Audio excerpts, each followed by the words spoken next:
नमस्कार दोस्तों, आप सभी का स्वागत है आपके अपने यूट्यूब चैनल पर। जैसा कि आप सबको पता है कि हमने उड़ान सीरीज शुरू की है और उड़ान सीरीज के माध्यम से हम लोग क्या कर रहे हैं कि जो लूसेंट की सामान्य ज्ञान की ऑब्जेक्टिव बुक है उसको पूरा हम लोग कंप्लीट कवर कर रहे हैं।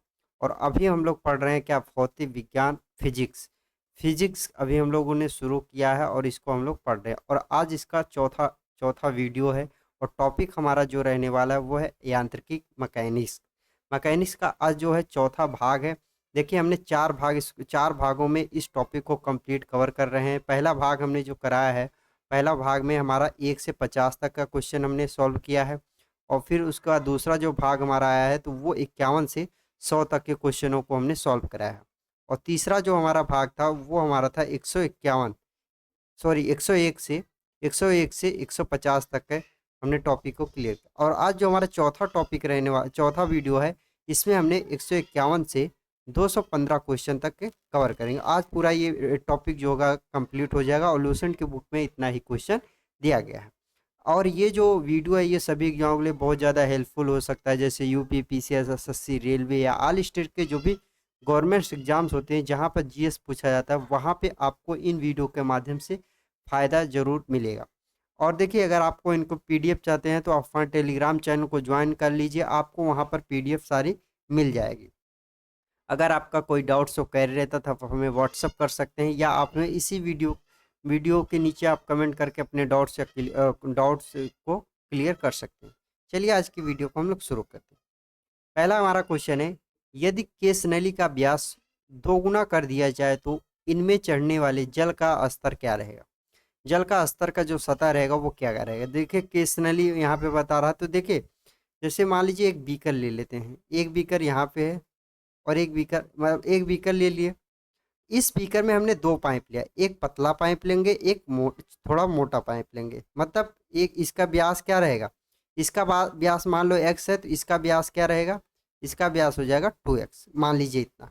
अगर हम दोनों दोनों नली को डालते हैं तो इसमें देखिए हाइट क्या होगी, जिसका व्यास कम रहेगा उसमें ज़्यादा ऊंचाई तक पानी चढ़ेगा। लेकिन जो जितना मोटा रहेगा, कहने का मतलब जिसका व्यास दुगना हो जाएगा, अगर ये x है तो ये 2x हो जाएगा, तो इसकी हाइट क्या होगी, h/2 हो जाती है। तो हाइट भी क्या हो जाएगी, उसकी आधी रह जाएगी। तो यहाँ पे यही क्वेश्चन है कि किस नली का व्यास दोगुना कर दिया जाए तो इसमें चढ़ने वाले जल की सतह की ऊंचाई क्या रह जाएगी, तो आधी रह जाएगी। क्या रह जाएगी, आधी रह जाएगी। ऑप्शन नंबर बी इसका राइट उत्तर है। नेक्स्ट क्वेश्चन है, सान्यता की इकाई है। सान्यता की इकाई क्या होती है, सान्यता की इकाई पॉइज होती है। ऑप्शन नंबर ए इसका राइट उत्तर है। और ये very very most important question है, ये क्वेश्चन एग्जाम में पूछा गया है एसएससी के द्वारा। नेक्स्ट क्वेश्चन है, जब दो भिन्न भिन्न व्यास के केस नलियों को किसी द्रव में ऊर्ध्वाधर डुबोनों पर चढ़े द्रव की ऊंचाई। अभी पहला क्वेश्चन जो हमने किया वो हमने इसी के माध्यम से उसको समझाने की कोशिश किया, सेम क्वेश्चन यही है। यहाँ पे क्या आ गया, अगर भिन्न भिन्न केस नली रहेगा तो इसमें क्या ऊर्ध्वाधर और डुबोने पर चढ़े हुए ऊंचाई क्या रहेगी, द्रव। पहला ऑप्शन यहाँ पे कह रहा है दोनों केस नलियों में अधिक होगा, बिल्कुल गलत है, ऐसा नहीं है। अलग अलग व्यास की है तो अलग अलग उसकी ऊंचाई भी रहेगी। अधिक व्यास वाली केस नली में अधिक होगा, ऐसा नहीं, अधिक व्यास वाली जो भी अधिक रहेगी उससे पतली वाली व्यास की नली में कम होगा। तो कम व्यास वाली केस नली में अधिक होगा, ये बिल्कुल राइट है। तो ऑप्शन नंबर सी यहाँ पे बिल्कुल राइट है, ऑप्शन नंबर सी इसका राइट उत्तर है। नेक्स्ट क्वेश्चन है, लैंप की बत्ती लैंप की बाती में तेल किसके कारण ऊपर चढ़ता है। लैंप की जो बाती होती है, देखिए आप लोग लालटेन या लैंप देखा होगा, या चिमनी पहले आप लोग देखा होंगे। एक वो चिमनी क्या करते थे कि बोतल होती थी, बोतल में हमने एक ढक्कन जो होता था इसमें एक छेद करके कपड़ा डाल के और इस चिमनी में हम लोग केरोसिन भर देते थे। एक तो ये चिमनी गांव देहात में चलता था, तो उसके बाद एक लैंप आया था, तो यह ऊपर शीशा लगा रहता था और यहाँ पे छोटी सी वो बनी रहती, इसमें डब्बा रहता, तो यहाँ पे तेल डाला जाता और यहीं पे होता था डिबरी, और यहाँ से एक कपड़े का वो रहता था बाती टाइप का, यहाँ से यहाँ तक नीचे तक ऐसे रहता था, और यहाँ इसमें केरोसिन भरा और ये ऊपर यहाँ पे जलता था। यही पूछा है कि लैंप की बाती में तेल किसके कारण ऊपर चढ़ता है। ये जो घटना है, ये जो दो घटना कर रही है, घटना किसके कारण हो, केस की घटना है। ये केस की सिद्धांत पे कार्य करता है, तो केस की घटना है। ऑप्शन नंबर बी इसका राइट उत्तर है। इसी को बोलते हैं कैपिलरी एक्शन। क्या बोलते हैं, कैपिलरी एक्शन इसको बोला जाता है। नेक्स्ट क्वेश्चन है, पानी में तेल की सुई डूब जाती है लेकिन जहाज तैरता है, यह किस सिद्धांत पर आधारित है? पानी में लोहे की जो सुई डूब जाती है लेकिन जहाज तैरता रहता है, यह किस सिद्धांत पर कार्य करता है? यह आर्किमिडीज के सिद्धांत पर कार्य करता है। ऑप्शन नंबर 20 का राइट उत्तर है। आर्किमिडीज ने एक उत्प्लावकता बल का सिद्धांत दिया था और ये इसीलिए इसको आर्किमिडीज का सिद्धांत भी बोलते हैं या उत्प्लावकता का भी सिद्धांत बोला जाता है। नेक्स्ट क्वेश्चन है, आर्किमिडीज का नियम निम्नलिखित में से किससे संबंधित है? मैंने बताया आर्किमिडीज का नियम जो है ये किससे संबंधित है? ये संबंधित है प्लावन का नियम, प्लावन का नियम से संबंधित है। ऑप्शन नंबर ए इसका राइट उत्तर है। उत्प्लावकता या प्लावन इसी को एक ही बोलते हैं, तो इसका संबंध प्लावन से संबंधित है। नेक्स्ट क्वेश्चन है, जब कोई वस्तु किसी द्रव में पूर्णतः या आंशिक रूप से डुबोई जाती है तो उसके भार में कुछ कमी प्रतीत होता है तथा उसके भार में आभासी कमी उस वस्तु के द्वारा हटाए गए द्रव के भार के बराबर होती है। तो यह सिद्धांत किसके द्वारा है? यही है कि अगर द्रव में कोई जैसे कि कोई वस्तु है, जैसे जहाज है या कोई आंशिक रूप से डूबा है, तो यह पूछा है कि किसके जो वो डूबा है उतना भार कौन से द्रव्यमान उसी द्रव्यमान के हटाए हुए भार के बराबर होता है। तो यह सिद्धांत किसके द्वारा दिया गया? यह आर्किमिडीज सिद्धांत है। ऑप्शन नंबर 20 का राइट उत्तर, आर्किमिडीज सिद्धांत के द्वारा यह सिद्धांत दिया गया था। नेक्स्ट क्वेश्चन है, उत्प्लावकता से संबंधित वैज्ञानिक थे। उत्प्लावकता का नियम किसके द्वारा दिया गया था? तो ये आर्किमिडीज के द्वारा दिया गया था। ऑप्शन नंबर ए इसका राइट उत्तर है, आर्किमिडीज के द्वारा ये दिया गया था। नेक्स्ट क्वेश्चन है, द्रव में आंशिक या पूर्णतः डूबे हुए किसी ठोस द्वारा प्राप्त उछाल की मात्रा निर्भर करती है। द्रव में आंशिक या पूर्णतः डूबे हुए किसी ठोस द्रव प्राप्त उछाल की मात्रा किस पर निर्भर करती है? आपने देखा होगा कि अगर कोई बाल्टी व किसी में हम कोई वस्तु डालते हैं तो वो ऊपर ऐसे छलकता रहता है, ऊपर नीचे होता है। तो ये किस पे निर्भर करती है, यही पूछा है। तो ठोस द्वारा हटाए गए द्रव की मात्रा पर निर्भर, ठोस द्वारा हटाए गए द्रव की मात्रा पर यह निर्भर करता है। ऑप्शन नंबर ए इसका राइट उत्तर है। नेक्स्ट क्वेश्चन है, जल पृष्ठ पर लोहे के टुकड़े के ना तैरने का कारण क्या है? जल पृष्ठ पर लोहे के टुकड़े ना तैरने का कारण क्या है? तो यहाँ पे हम 4 ऑप्शन है, चारों ऑप्शनों में हम देखें। पहला ऑप्शन है, क्या कह रहा है? लोहे द्वारा विस्थापित जल का भार लोहे के भार से कम होता है। देखिए, लोहे के द्वारा जो विस्थापित भार होता है वो लोहे के भार से कम होता है, इसीलिए ये डूब जाता है, ये लोहे का टुकड़ा। ऑप्शन नंबर ए इसका राइट उत्तर। अगर ये इसके भार के बराबर हो जाता तो ये नहीं डूबता, लेकिन ये क्या होता, कम रहता है, इसीलिए ये डूब जाता है। नेक्स्ट क्वेश्चन है, जब कोई नाव डूब जाएगी यदि वह पानी हटाती है। अगर कोई नाव कब डूबेगी, तो ये कंडीशन कब होगा? यही यहाँ पे पूछा है कि वो कंडीशन कब होगा। तो ये होगा अगर वो अपने आयतन के बराबर पानी नहीं हटाती है, तो वो क्या करेगी, वो नाव कैसी हो जाएगी, डूब जाएगी। क्या हो जाएगी, डूब जाएगी। ऑप्शन नंबर ए इसका राइट उत्तर है। नेक्स्ट क्वेश्चन है, महान वैज्ञानिक आर्किमिडीज किस देश से संबंधित है? महान वैज्ञानिक जो आर्किमिडीज थे ये किस देश से संबंधित है? तो ये कहाँ से संबंधित है? ये ग्रीस जो है यहाँ से संबंधित है। ऑप्शन नंबर डी इसका राइट उत्तर हो जाएगा, ग्रीस से संबंधित है। महान वैज्ञानिक कहाँ संबंधित है? ग्रीस से संबंधित है। नेक्स्ट क्वेश्चन है, पानी की बूंदों को तैलीय पृष्ठों पर ना चिपकने का कारण क्या है? पानी की बूंद जो होती है ये तैलीय पृष्ठों पर ना चिपकने का कारण क्या है? तो इसका ना चिपकने का कारण एक ही है कि असंजन बल का अभाव होता है। क्या रहता है? असंजन बल का अभाव रहता है। ऑप्शन नंबर ए इसका राइट उत्तर है, असंजन बल का अभाव रहता है, इसीलिए पानी की वो नहीं डूबती है, नहीं चिपकता है।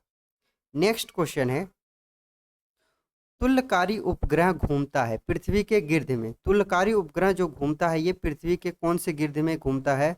ये हमारा घूमता है पश्चिम से पूरब की ओर घूमता है। किससे घूमता है? पश्चिम से पूरब की ओर घूमता है। ऑप्शन नंबर 20 का राइट उत्तर हो जाएगा, पश्चिम से पूरब की ओर घूमता है। और देखिए, अगर हमारे तो जो तुल्यकारी उपग्रह होता है ये लगभग इसकी ऊंचाई कितनी होती है? तो इसकी ऊंचाई होती है 36,000 किलोमीटर होती है। कितनी हो? 36,000 किलोमीटर इसकी ऊंचाई होती है। नेक्स्ट क्वेश्चन है, पहिए में बॉल बीयरिंग का कार्य है। पहिए में जो बाल बियरिंग लगा रहता है, या मतलब कहने का मतलब जो बियरिंग लगा रहा बैरिंग लगा होता है, उसको हम लोग बोलते हैं बैरिंग। तो वो उसका कार्य क्या होता है? उसका कार्य है स्थैतिक घर्षण से गतिज घर्षण में बदलना, उसी का कार्य है। ऑप्शन नंबर सी इसका राइट उत्तर है। नेक्स्ट क्वेश्चन है, जेट इंजन और रॉकेट के बारे में निम्नलिखित कथनों पर विचार कीजिए। जेट इंजन दिया और रॉकेट, इनके बारे में हमें इन कथनों पर विचार करके सही उत्तर का चुनाव करना है। पहला हमारा है, जेट इंजन अपनी ऑक्सीजन पूर्ति के लिए परिवेश की वायु का प्रयोग करता है, बिल्कुल सही है। और दूसरा है, अतः यह अंतरिक्ष में गति के लिए अनुप्रयुक्त है। क्या है? अंतरिक्ष में गति के लिए अनुप्रयुक्त है, मतलब अंतरिक्ष में गति जेट इंजन नहीं कर सकता, लेकिन अनुप्रयुक्त है। और दूसरा पर यहाँ पे क्या, रॉकेट अपनी ऑक्सीजन पूर्ति को गैस के रूप में और ईंधन के वाहन करता है, ईंधन के रूप में वाहन करता है। तो दोनों कथन बिल्कुल क्या है हमारा सत्य है। एक और दो यहाँ पे सत्य है, एक और दो यहाँ सही होगा। ऑप्शन नंबर सी इसका राइट उत्तर। नेक्स्ट क्वेश्चन है, पानी के एक गिलास में एक बर्फ का टुकड़ा तैर रहा है, जब बर्फ पिघलती है तो पानी के स्तर पर क्या प्रभाव पड़ता है? ये very very most important question है और ये एग्जाम में पूछा गया है। तो देखिए क्या होगा, अगर पानी में एक गिलास है, अगर ये पूरा यहाँ तक पानी भरा हुआ है, एकदम ऊपर तक पानी भरा हुआ है यहाँ तक, और इसमें एक बर्फ का टुकड़ा डालेंगे तो क्या होगा? हमारे पानी का स्तर क्या होगा? बढ़ेगा, घटेगा कि नहीं? मतलब नहीं घटेगा, यही पूछा है। तो ये क्या रहेगा इसका, जो जल का स्तर है ये नहीं बढ़ेगा, ये क्या रहेगा? उतना ही रहेगा, उतना ही रहेगा। ऑप्शन नंबर सी इसका राइट उत्तर। फिर आप लोग सोचेंगे कि ये इसका जो बर्फ गली है ये कहाँ गया पानी?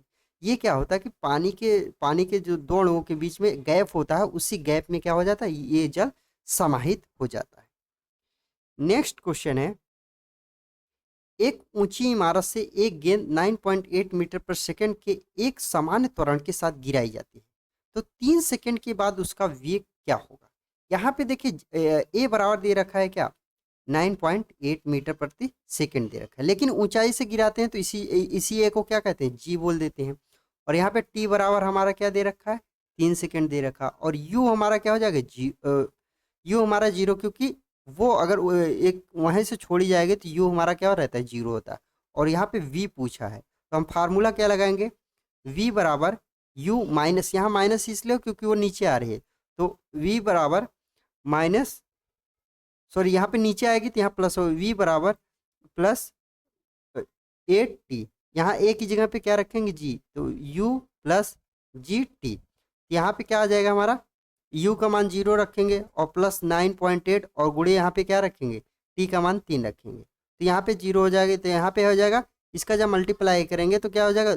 29.4 मीटर प्रति सेकंड ये हो जाएगा। तो इसका राइट उत्तर होगा ऑप्शन नंबर सी, 29.4 मीटर प्रति सेकंड। ये इस फार्मूले पे इसका राइट उत्तर आएगा। नेक्स्ट क्वेश्चन है,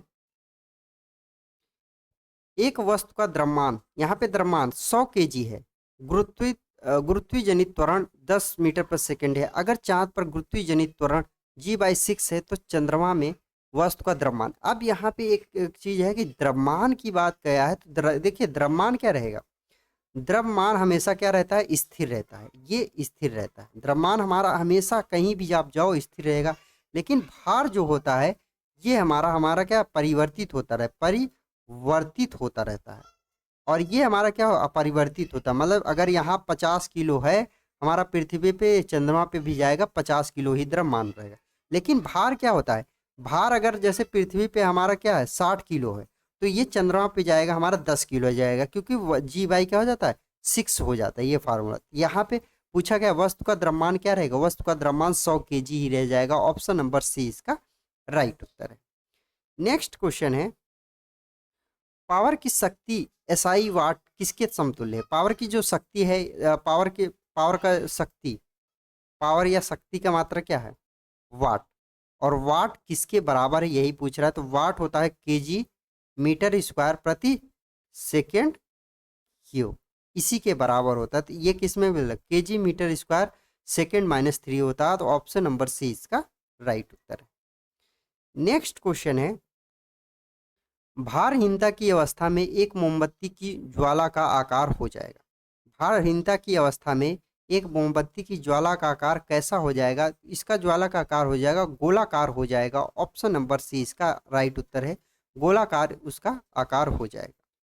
नेक्स्ट क्वेश्चन है, एक केस नली में जल की अपेक्षा एक तरल अधिक ऊंचाई तक चढ़ता है, इसका कारण क्या है?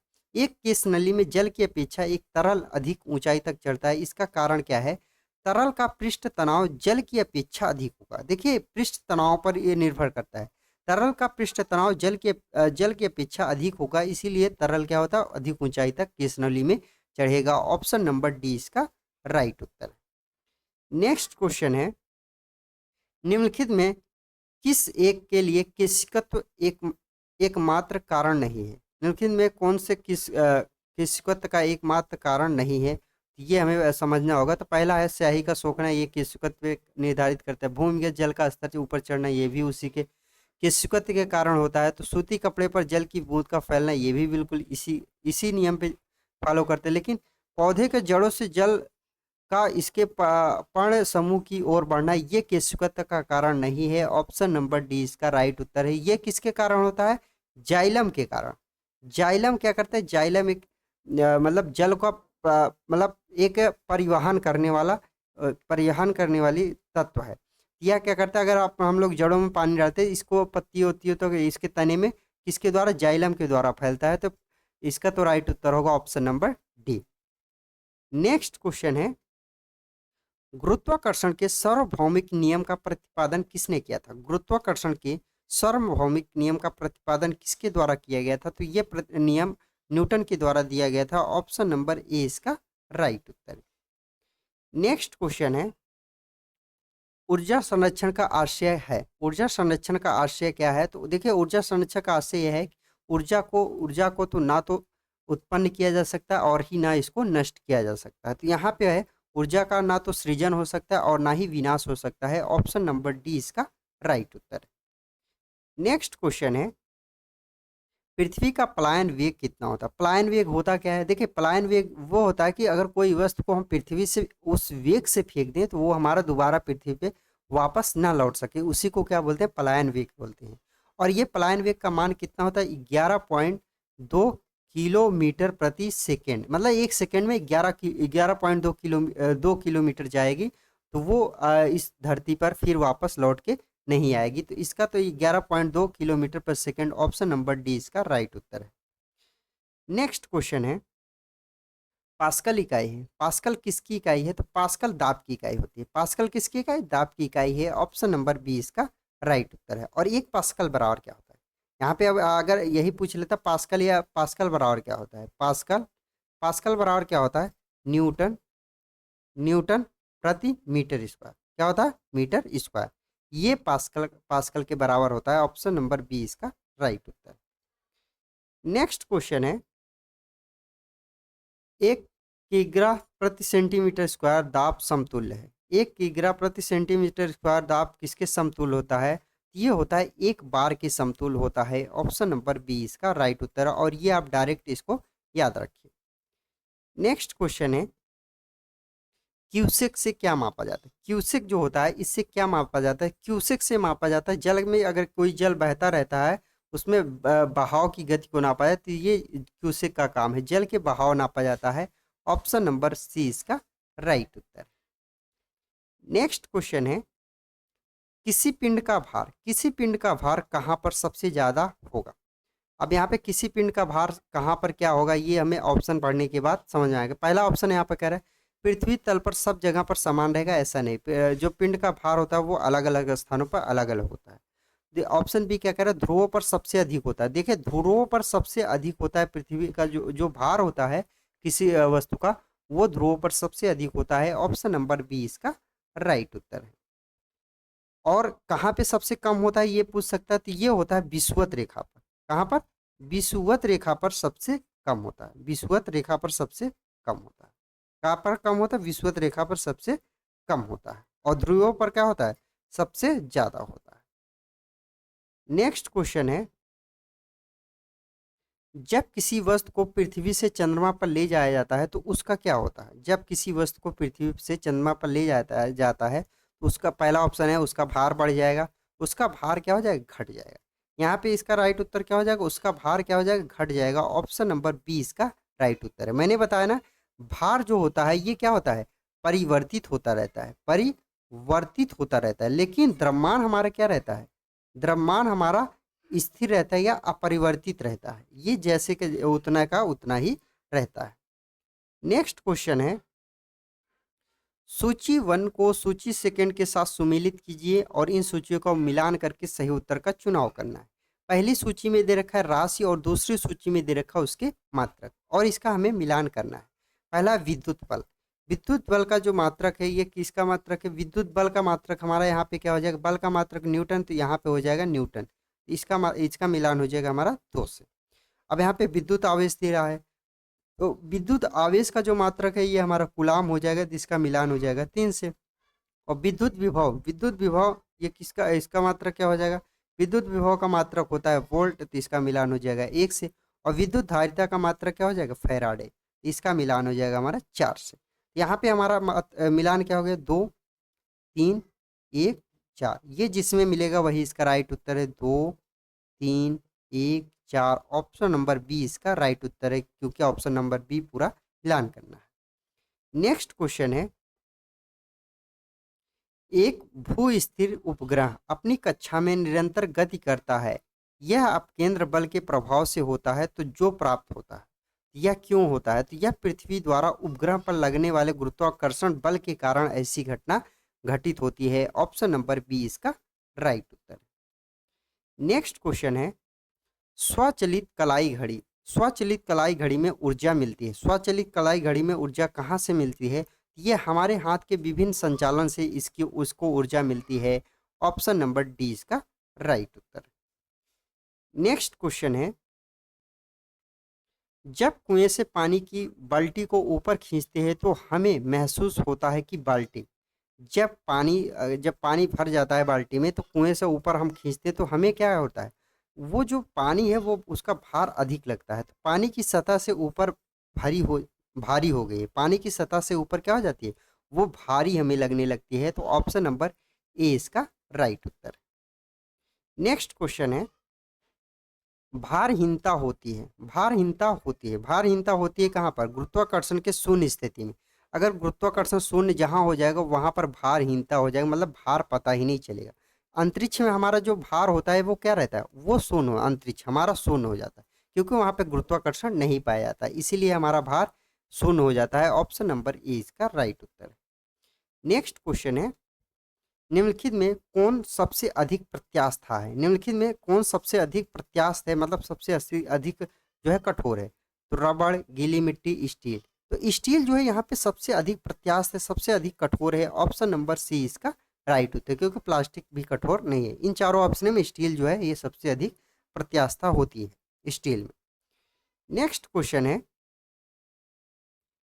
एक भू उपग्रह अपने कक्षा में निरंतर गति करता है, यह केंद्र बल के प्रभाव से होता है, जो प्राप्त होता है, तो यह क्यों ऐसी घटना होती है, तो यह पृथ्वी के द्वारा उपग्रह पर लगने वाले गुरुत्वाकर्षण बल के कारण ऐसी घटना होती है। ऑप्शन नंबर बी इसका राइट उत्तर। नेक्स्ट क्वेश्चन है, घड़ियों के स्प्रिंग में भंडारित होता है, घड़ियों का जो स्प्रिंग होता है उसमें कौन सी ऊर्जा भंडारित होती है, तो उसमें भंडारित होती है स्थितिज ऊर्जा, उसमें स्थिर रहती है। ऑप्शन नंबर बी इसका राइट उत्तर है, स्थितिज ऊर्जा उसमें होती है। और ये question very very most important, आप लगा लीजिए, ये क्वेश्चन एग्जाम में पूछे गए हैं कई बार। इसका तो राइट उत्तर है option number B.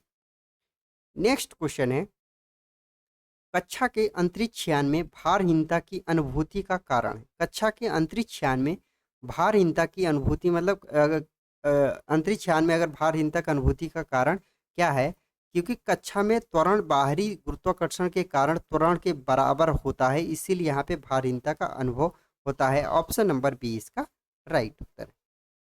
Next question है, डोरी से बंधे हुए एक पत्थर को तेजी से वृत्त में घुमाया जाता है, डोरी से बंधे हुए एक पत्थर को वृत्त में घुमाया जाता है, तो अचानक डोरी टूट जाती है तो क्या होगा, अचानक अगर डोरी टूट जाएगी तो वो क्या हो जाएगा, पत्थर स्पर्श रैखिक तो उड़ जाता है, पत्थर स्पर्श रैखिक उड़ जाएगा, क्योंकि जब कभी आपने बचपन में ऐसा किया होगा तो वो क्या होगा, अगर वो डोरी टूट जाती है तो वो उड़ जाता है, तो वो उड़ जाता है। ऑप्शन नंबर ए इसका राइट उत्तर है। नेक्स्ट क्वेश्चन है, अंडा मृदु जल में डूब जाता है किंतु नमक के सांद्रण में तैरता रहता है, क्यों? अंडा अगर अंडे को आप लोग एक ले आइए और ऐसे ही जल में डालिए तो वहां पे डूब जाएगा, लेकिन परंतु क्या होगा, नमक अगर उसमें डाल देंगे तो वो तैरता रहेगा। ऐसा क्यों होता है?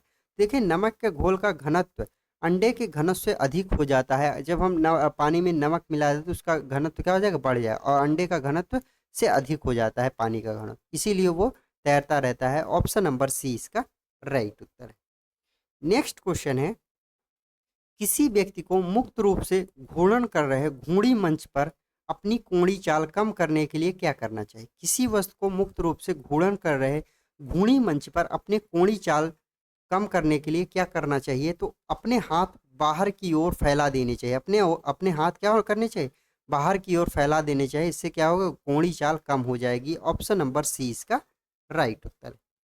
नेक्स्ट क्वेश्चन है, साबुन कपड़ों की बेहतर सफाई में क्यों सहायक होता है? साबुन कपड़ों की बेहतर सफाई में क्यों सहायक होता है? क्योंकि यह घोल के पृष्ठीय तनाव को कम करता है। यह घोल के पृष्ठीय तनाव को कम करता है, इसीलिए ये सफाई के लिए बेहतर होता है। ऑप्शन नंबर ए इसका राइट उत्तर है। नेक्स्ट क्वेश्चन है, न्यूटन मीटर मात्रक है। न्यूटन मीटर किसका मात्रक है? तो न्यूटन मीटर ऊर्जा का मात्रक है। ऑप्शन नंबर डी इसका राइट उत्तर है। ऊर्जा के एक और मात्रक है, वो क्या है, जूल। जूल भी ऊर्जा का मात्रक है। नेक्स्ट क्वेश्चन है, डायनमो इसे परिवर्तित करता है। डायनमो का काम क्या है? डायनमो क्या करता है, यांत्रिक ऊर्जा को विद्युत ऊर्जा में परिवर्तित करता है। यांत्रिक ऊर्जा को विद्युत ऊर्जा में डायनमो परिवर्तित करता है। ऑप्शन नंबर बी इसका राइट उत्तर है। नेक्स्ट क्वेश्चन है, दूध से क्रीम निकाल लेने पर क्या होता है? दूध से क्रीम निकाल लेने पर क्या होता है? दूध का घनत्व जो है ये बढ़ता है। दूध से क्रीम निकाल लेने पर दूध का घनत्व बढ़ जाता है। इस ऑप्शन नंबर ए इसका राइट उत्तर है। नेक्स्ट क्वेश्चन है, निम्नलिखित कथनों में से कौन सा एक सही नहीं है? यहाँ पे 4 कथन दिए, चारों कथनों में पढ़ के सही उत्तर का चुनाव करना है। पहला हमारा ऑप्शन है, किसी भी पिंड का भार भिन्न भिन्न ग्रहों पर भिन्न भिन्न होता है। बिल्कुल सही है, भार क्या होता है, भिन्न भिन्न होता है, कहीं पर अलग अलग स्थानों पर। ऑप्शन बी क्या, अगर किसी भी पिंड का द्रव्यमान पृथ्वी, चंद्रमा और रिक्त आकाश में समान होता है। बिल्कुल सही है, ये भी ऑप्शन बी भी बिल्कुल सही है। ऑप्शन सी क्या कह रहा है, किसी भी पिंड की भारहीनता की स्थिति पर उसे लगने वाले गुरुत्वीय बल के प्रति संतुलित होने पर होती है। बिल्कुल ये बात सही है। ऑप्शन डी क्या कह रहा है, पृथ्वी की सतह पर समुद्र तल पर किसी भी पिंड का भार और द्रव्यमान समान होता है। ऐसा नहीं है, ये गलत है, क्योंकि भार और द्रव्यमान क्या है, भार परिवर्तित होता रहता है और द्रव्यमान अपरिवर्तित रहता है, हमेशा एक समान रहता है। तो ऑप्शन नंबर डी इसका राइट उत्तर है। नेक्स्ट क्वेश्चन है, इस्पात के गोले में पदार्थ की मात्रा उसका क्या होती है? इस्पात के गोले में पदार्थ की मात्रा उसकी क्या होती है? तो उसका द्रव्यमान होता है। क्या होता है? उसका द्रव्यमान होता है। ऑप्शन नंबर बी इसका राइट उत्तर है। नेक्स्ट क्वेश्चन है, चंद्रमा पर वायुमंडल नहीं है, क्यों? चंद्रमा पर वायुमंडल क्यों नहीं है, या क्या कारण है? तो देखिए, यहाँ परमाणुओं का पलायन वेग उसके वर्ग मध्य मूल वेग से कम होता है, इसीलिए यहाँ पर वायुमंडल नहीं पाया जाता है। ऑप्शन नंबर डी इसका राइट उत्तर है। नेक्स्ट क्वेश्चन है, निम्नलिखित में किस स्थान पर जी का मान सर्वाधिक होगा? यहाँ पे जी का मान, यहाँ पे देखिए कई स्थान दिए हैं, यहाँ पे 4 स्थान दिए गए। इन चारों स्थानों पूछेगा कहाँ पर जी का मान सबसे अधिक होगा। तो माउंट एवरेस्ट की चोटी पर नहीं, कुतुब मीनार के ऊपर नहीं, भूमध्य रेखा के ऊपर नहीं, अंटार्कटिक के कैंप में ये सबसे अधिक होगा। देखिए, जो जी का मान है ये कहाँ पर अधिक होगा, अंटार्कटिका के कैंप के ऊपर ये अधिक होगा। ऑप्शन नंबर डी इसका राइट उत्तर। नेक्स्ट क्वेश्चन है, द्रव चलित ब्रेक किसके नियम पर आधारित है? द्रव चलित ब्रेक क्या, या डिस्क ब्रेक बोल सकते हैं, या पावर ब्रेक बोल सकते हैं, ये किस नियम पर आधारित है? ये पास्कल के नियम पर आधारित है। ऑप्शन नंबर ए इसका राइट उत्तर है। नेक्स्ट क्वेश्चन है, निम्नलिखित में किसकी इकाई न्यूटन मीटर नहीं होते हैं? यहाँ पे पूछा किसकी इकाई न्यूटन मीटर नहीं होती। तो देखिए, बल की जो इकाई होती है ये क्या क्या होती है, सिर्फ न्यूटन होते हैं, ना कि न्यूटन मीटर। तो यहाँ पे ऑप्शन नंबर ए इसका राइट उत्तर हो जाएगा। लेकिन गतिज ऊर्जा की इकाई न्यूटन मीटर होती है, कार की भी इकाई न्यूटन मीटर, और ऊर्जा की भी इकाई न्यूटन मीटर होती है, क्योंकि इन तीनों का जो मात्रक होता है जूल होता है। जूल भी इनका मात्रक है और न्यूटन मीटर भी होता है। नेक्स्ट क्वेश्चन है, एक धावक लंबी छलांग लगाने से पूर्व वह कुछ दूरी तक दौड़ता है, क्यों ऐसा? क्या क्यों क्यों ऐसा दौड़ता है? क्योंकि वो छलांग लगाते समय उसके शरीर की गति जड़त्व उसको ज़्यादा दूर तक करने में मदद करती है, इसीलिए वो लंबी छलांग लगाने के लिए वो कुछ दूर से दौड़ता है। ऑप्शन नंबर सी इसका राइट उत्तर है। नेक्स्ट क्वेश्चन है, भिन्न भिन्न द्रव्यमान के दो पत्थरों को एक भवन के शिखर से एक साथ गिराया जाता है तो वो क्या होगा? दोनों पत्थर जमीन पर एक साथ पहुंचेंगे, ऐसा क्यों होता है? क्योंकि देखिए यहाँ पे निर्वात की स्थिति में हो रहा है। यहाँ पे अगर क्वेश्चन में निर्वात नहीं बोलेगा तो निर्वात की स्थिति में क्या होगा? दोनों पत्थर क्या होगा? समान रहेगा। अगर हम एक कुत्ते और एक हाथी को ले जा करके एक छत के ऊपर से फेंक दे तो वो दोनों स्थिति में वो दोनों क्या हो? एक समान पहुंचेंगे। ये कौन सी स्थिति में? निर्वात की स्थिति में। किसकी स्थिति में?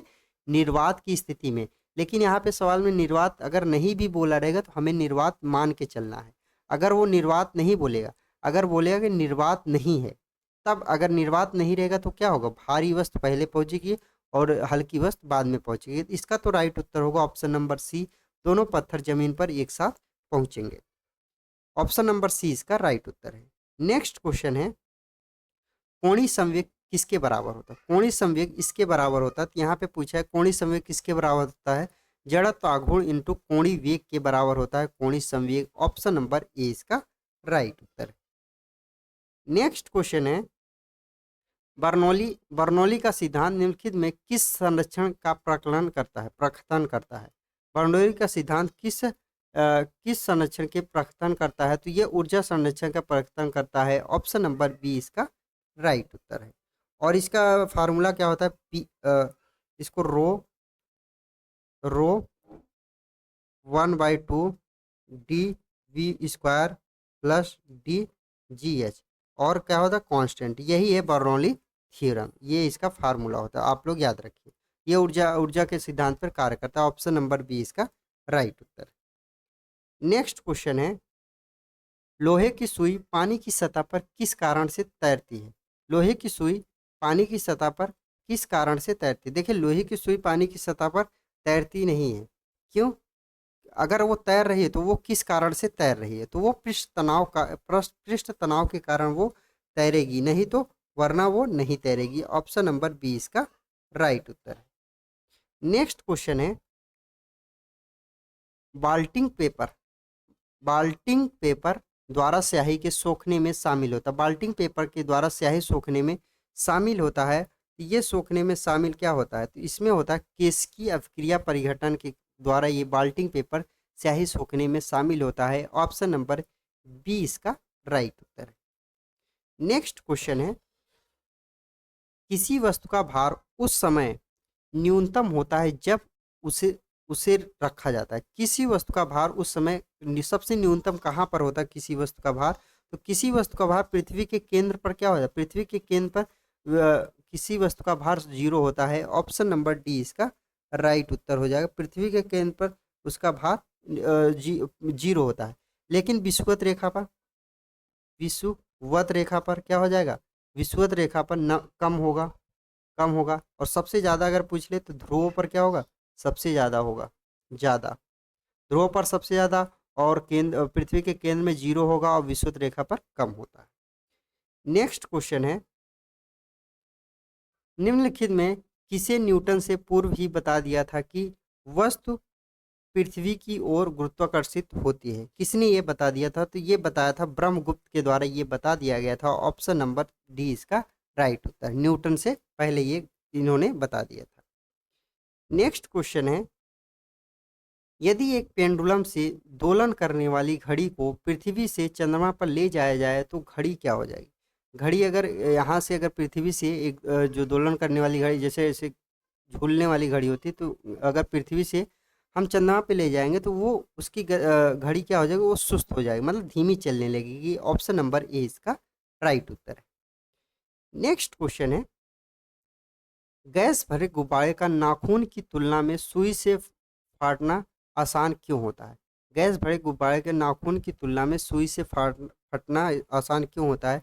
क्योंकि सुई गुब्बारे पर नाखून की तुलना में अधिक दाब डालती है, जितना पतला रहेगा वो उतना अधिक दाब डालेगा। ऑप्शन नंबर डी इसका राइट उत्तर है।